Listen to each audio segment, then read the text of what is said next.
ஒரு 4 வருஷத்துக்கு முதல், அதாவது நான் ஓஎல் படிக்கிற டைம்ல பார்த்தீங்கன்னா, என் ஃபேஸ் இப்படி இருந்துச்சு. இப்போ இப்படி இருக்கு. இதுக்கு காரணம் 2. அது என்னன்னு சொல்லி இந்த வீடியோல பார்ப்போம் டியர்ஸ். வீடியோவை ஸ்கிப் பண்ணாம பாருங்க. உங்களுக்கு ஹெல்ப் அறியும். அதுக்கு முதல்ல அதிகமான பேர் என்னை ஃபாலோ பண்ணாமையே பார்த்துட்டு இருக்கீங்க. ஒரு ஃபாலோ பண்ணிக்கொள்ளுங்க.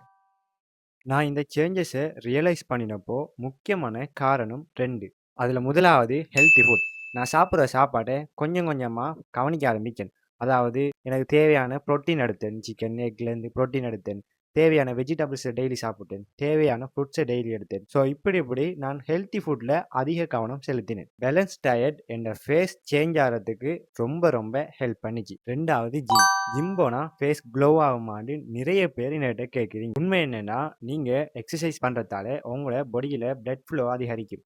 இன்னொன்று ஜிம்முக்கு போகிறதால ஓவரால் ஃபெட் பெர்சன்டேஜும் குறைஞ்சா உங்களோட ஃபேஸ் க்ளோ ஆகிறதுக்குரிய சான்ஸ் நிறைய இருக்கு. நான் நம்புகிறேன் எந்த ஃபேஸ் இது 2ஆலையும் தான் 4 வருஷத்துக்கு முதல் இருந்ததை விட இப்போ கொஞ்சம் பெட்டராக இறுதியாடியஸ் ஒரு விஷயம் நமக்கு சேஞ்ச் ஆகணும்னு சொல்லி அதை நாளைக்கு ஸ்டார்ட் பண்ணுவோம், நாளண்டைக்கு ஸ்டார்ட் பண்ணுவோம் இருக்காதீங்க. நீங்கள் இப்போவே ஸ்டார்ட் பண்ணுங்கள். அது ஒரு சின்ன சேஞ்சஸாக ஒரு நாளையில் உங்களுக்கு பெரிய சேஞ்சஸாக விளங்கும். இன்னொரு பெஸ்ட்டான வீடியோவில் சந்திப்போம். நன்றி.